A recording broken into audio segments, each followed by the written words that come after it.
Hello दोस्तों, welcome to the daily brief, जहां हम मार्केट्स की सबसे बड़ी स्टोरीज और ट्रेंड्स को सिंप्लीफाई करते हैं। मैं हूं आपकी होस्ट भव्या दुआ। आज है फ्राइडे 4 अक्टूबर और आज मैं आपके लिए दो बड़ी स्टोरीज लाई हूं। आप हमें स्पॉटिफाई, एप्पल पॉडकास्ट या किसी भी प्लेटफॉर्म पर सुन सकते हैं। और अगर आप पढ़ना पसंद करते हैं तो हमारे नो स्पैम न्यूज लेटर को सब्सक्राइब कर लीजिए for a quick run down. सब लिंक्स आपको शो के डिस्क्रिप्शन में मिल जाएंगे। तो चलिए शुरू करते हैं। आज सबसे पहले मैं बात करूंगी सेबी के एफएनओ को लेके कुछ चेंजेस के बारे में, और फिर हम डिस्कस करेंगे कि आरबीआई के गोल्ड लोन्स को लेके क्या कंसर्न्स हैं। एंड एज यूजुअल आखिरी में हम बात करेंगे कुछ इंटरेस्टिंग टिडबिट्स के बारे में। तो चलिए आज की पहली स्टोरी से शुरू करते हैं। सेबी फाइनली एफएनओ वॉल्यूम्स कम करने के लिए कुछ नए रेगुलेशंस लेके आया है। सेबी काफी टाइम से इंडिया में एफएनओ ट्रेडिंग के क्रेज को लेकर वरीड था। एक रीसेंट स्टडी ने दिखाया कि फाइनेंशियल ईयर 2022 से फाइनेंशियल ईयर 24 के बीच में 93% इंडिविजुअल एफएनओ ट्रेडर्स ने एक्चुअली पैसे लूज किए हैं। तो नेचुरली सेबी को इंटरवीन करना पड़ा। जुलाई में उन्होंने एक कंसल्टेशन पेपर रिलीज किया था जिसमें स्पेकुलेटिव एफएनओ एक्टिविटी कम करने के प्रपोजल्स दिए थे, और अब वो 6 बड़े चेंजेस फाइनलाइज हो चुके हैं। तो चलिए देखते हैं सेबी ने क्या क्या चेंज किया है। First, limiting weekly options to just the big indices. आजकल ट्रेडर्स मल्टीपल इंडिसेस पे वीकली ऑप्शंस ट्रेड कर सकते हैं, जैसे वेडनेसडे को बैंक निफ्टी, थर्सडे को निफ्टी और फ्राइडे को सेंसेक्स। सेबी इन वीकली ऑप्शंस को सिर्फ एक मेजर बेंचमार्क इंडेक्स पर एक्सचेंज तक लिमिट करना चाहता है। फॉर एग्जांपल, एनएसई सिर्फ बैंक निफ्टी या निफ्टी पे वीकली ऑप्शंस ऑफर करेगा। बीएसई सिर्फ सेंसेक्स या बैंक एक्स पे वीकली ऑप्शंस ऑफर करेगा। बाकी सारे इंडिसेस सिर्फ मंथली एक्सपायरीज के साथ अवेलेबल होंगे। वीकली ऑप्शंस कम करके SEBI high risk short term bets कम करने की कोशिश कर रहा है, और इस मूव से मार्केट में स्पेकुलेटिव फ्रेंजी कंट्रोल होने की उम्मीद है। Second, calendar spread margin benefit cuts on expiry day. अभी अगर कैलेंडर स्प्रेड होल्ड करते हैं तो रिड्यूस्ड मार्जिन मिलता है, क्योंकि रिस्क स्प्रेड आउट होता है, और एक्सपायरी डे पे भी ये मार्जिन रिडक्शन मिलती है।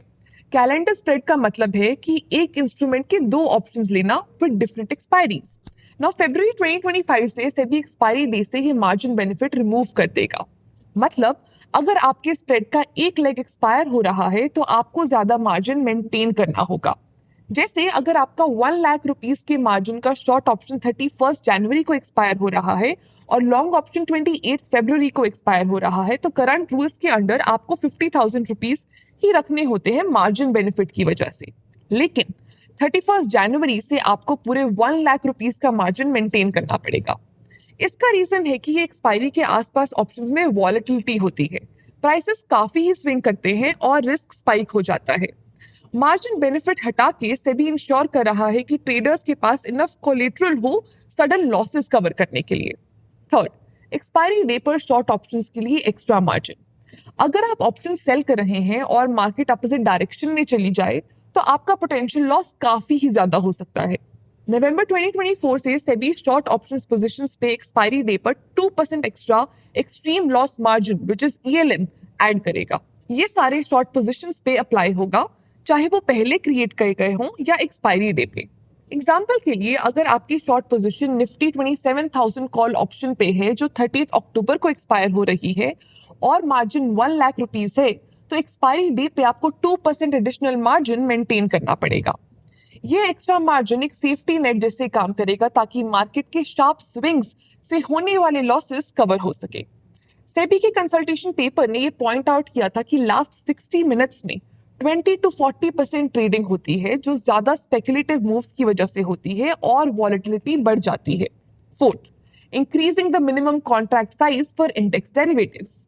अभी इंडेक्स डेरिवेटिव्स जैसे निफ्टी और सेंसेक्स फ्यूचर्स का minimum contract size 5 to 10 lakh rupees है, जो 2015 में सेट हुआ था।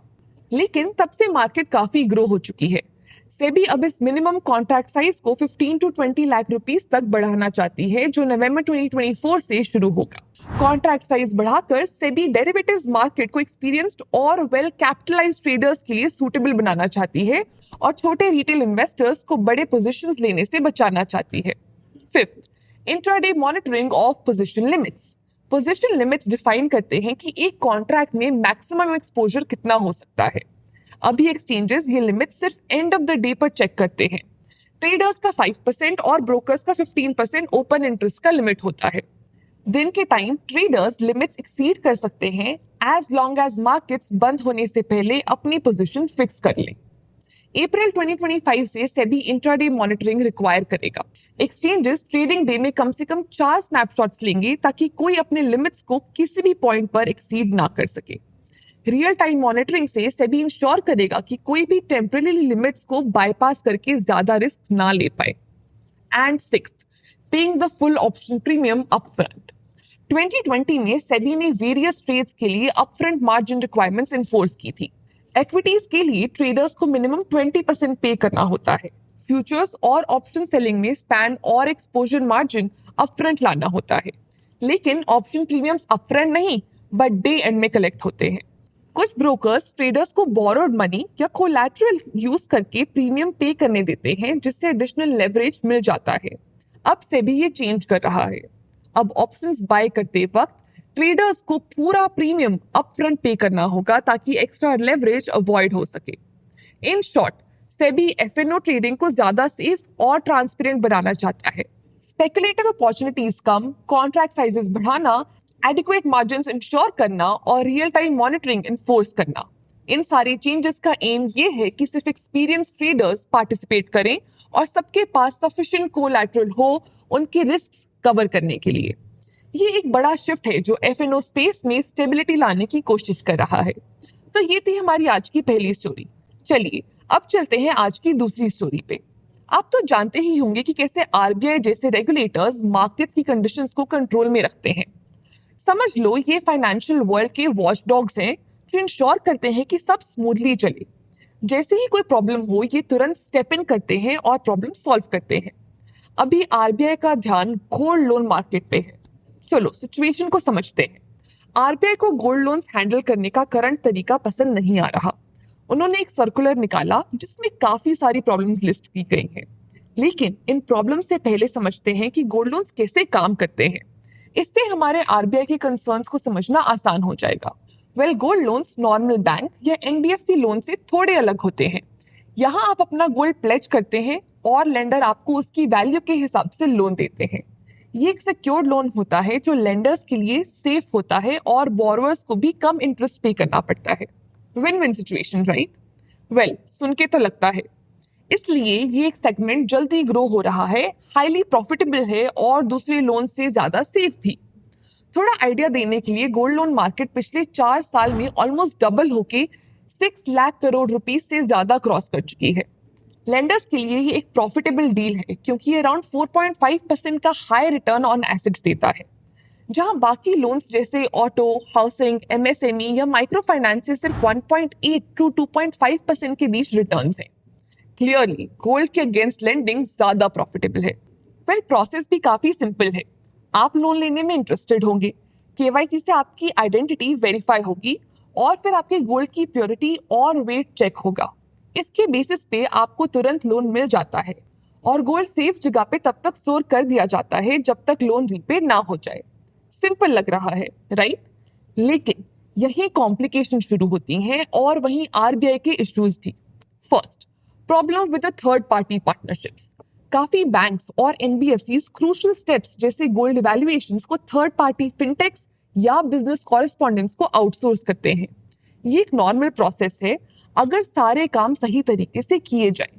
लेकिन आरबीआई ने देखा है कि काफी बार ये थर्ड पार्टीज बिना कस्टमर की प्रेजेंस में गोल्ड इवैल्यूएट करते हैं।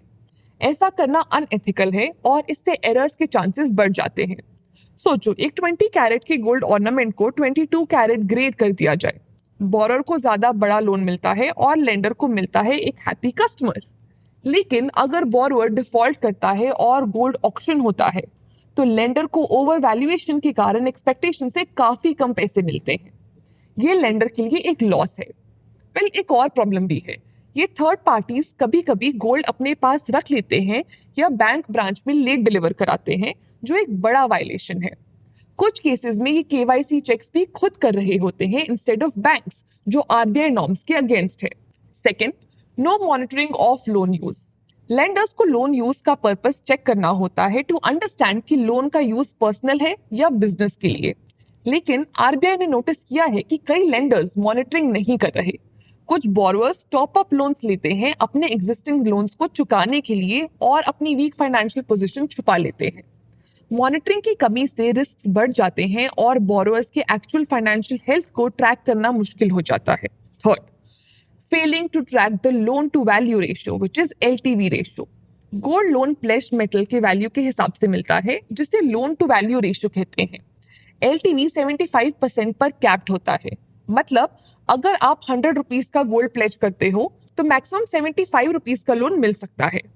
लेकिन गोल्ड के प्राइसेस फ्लक्चुएट होते हैं, तो लोन की वैल्यू टाइम के साथ बदलती रहती है। लेंडर्स को इस बात का ध्यान रखना होता है कि अगर एलटीवी 75% के ऊपर जाए तो बोरोवर से और गोल्ड प्लेज करवाना पड़ेगा। लेकिन कई लेंडर्स वे नहीं कर रहे, जिससे उनका रिस्क बढ़ जाता है। Fourth, violation of cash dispersal limits. 20,000 rupees से ज्यादा का गोल्ड लोन कैश में देना अलाउड नहीं है, लेकिन कुछ लेंडर्स इस रूल को इग्नोर कर रहे हैं और लिमिट के ऊपर कैश लोन्स दे रहे हैं। ये एक सीरियस वायलेशन है और इससे पैसे कहाँ जा रहे हैं ये ट्रैक करना मुश्किल हो जाता है। ये इश्यूज नए नहीं हैं। मार्च में आरबीआई ने आईआईएफएल फाइनेंस को नए गोल्ड लोन्स इशू करने से रोक दिया था, ऐसी ही प्रॉब्लम्स के कारण। ये बैन अभी सितंबर में ही लिफ्ट हुआ है। तो आखिर आरबीआई गोल्ड लोन्स पर अभी फोकस क्यों कर रही है? वेल, बैंक्स भी अब इस गेम में आ रहे हैं। ट्रेडिशनली बैंक्स गोल्ड लोन से दूर रहते थे हाई ऑपरेशनल कॉस्ट की वजह से, लेकिन अब उनकी सोच बदल रही है। बैंक्स जैसे एचडीएफसी और एक्सिस, जो पहले इस मार्केट में बड़े प्लेयर्स नहीं थे, अब एग्रेसिवली अपना गोल्ड लोन पोर्टफोलियो बढ़ा रहे हैं।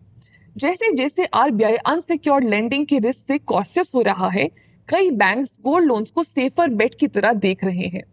गोल्ड लोन्स फिजिकल एसेट से बैक्ड होते हैं, जो रिटेल सेक्टर के लिए एक सॉलिड ऑप्शन बनाता है।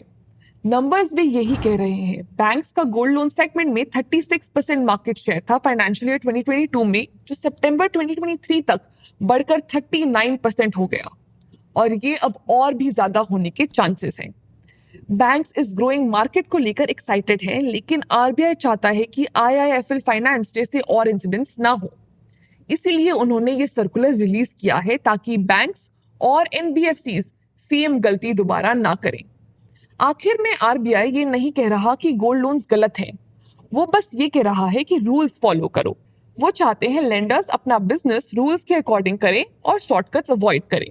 ये सर्कुलर एक वार्निंग है सारे प्रॉब्लम्स टाइम पे ठीक कर लेने की, इससे पहले कि ये बढ़ जाएं। क्लियर है कि आरबीआई का ये इंटरवेंशन रिस्पॉन्सिबल लेंडिंग प्रमोट करने और मार्केट स्टेबिलिटी मेंटेन करने के लिए है।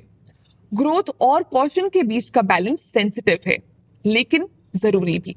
बड़ी बात यह है कि क्या फाइनेंशियल सेक्टर ये जरूरी चेंजेस करेगा या आगे और भी रेगुलेटरी एक्शंस लेने पड़ेंगे? क्या लेंडर्स लॉन्ग टर्म स्टेबिलिटी को शॉर्ट टर्म गेन से ज्यादा इंपॉर्टेंस देंगे? वेल, ये तो वक्त ही बताएगा। तो ये थी हमारी आज की दूसरी स्टोरी। चलिए अब डिस्कस करते हैं कुछ interesting titbits. Number 1, Dabur India Q2 of financial 25 में mid single digit revenue drop expect कर रहा है। डिमांड वीक है और हेवी रेन्स ने आउट ऑफ होम कंजप्शन को हिट किया है। ये कंपनी का 4 साल में सबसे बड़ा रेवेन्यू फॉल होगा। इस न्यूज के कारण स्टॉक 7.7% गिर गया। नंबर 2, यूएस में 45,000 डॉक वर्कर्स की स्ट्राइक ने 36 ईस्ट कोस्ट पोर्ट्स पर काफी इंपैक्ट डाला है। हॉलिडे सीजन के टाइम पे ट्रेड और सप्लाई चेन्स डिसरप्ट हो रहे हैं। इसका यूएस इकोनॉमी और इंडिया के एक्सपोर्ट्स पर सिग्निफिकेंट इंपैक्ट हो सकता है। पोटेंशियल लॉसेस हर दिन 8,000 करोड़ से ज्यादा हो सकते हैं। नंबर 3, इंडियन कंपनीज की क्रेडिट क्वालिटी मोरेटोरियम के बाद वापस बाउंस बैक कर गई है। रेटिंग अपग्रेड्स अब डाउनग्रेड से काफी आगे हैं। क्रिसिल, आईसीआरए और इंड्रा जैसी agencies higher credit ratios report कर रही हैं। इसका मतलब कॉर्पोरेट हेल्थ स्ट्रांग है और इन्वेस्टर कॉन्फिडेंस बूस्ट हो रहा है। Number 4, top Indian engineering firms का H1 फाइनेंशियल ईयर 24 में स्ट्रांग ऑर्डर इनफ्लो देखने को मिल रहा है। इंफ्रास्ट्रक्चर और कैपिटल गुड्स की डिमांड ग्रोथ ड्राइव कर रही है। L&T सबसे आगे है 47.5 thousand करोड़ रुपीस के ऑर्डर्स के साथ। बेल और HAL भी नए बड़े कॉन्ट्रैक्ट सिक्योर कर रहे हैं। तो ये थी आज की बड़ी स्टोरीज। मैं हूं आपकी होस्ट भव्या दुआ और ये था आज का डेली ब्रीफ। मिलते हैं अगले एपिसोड में।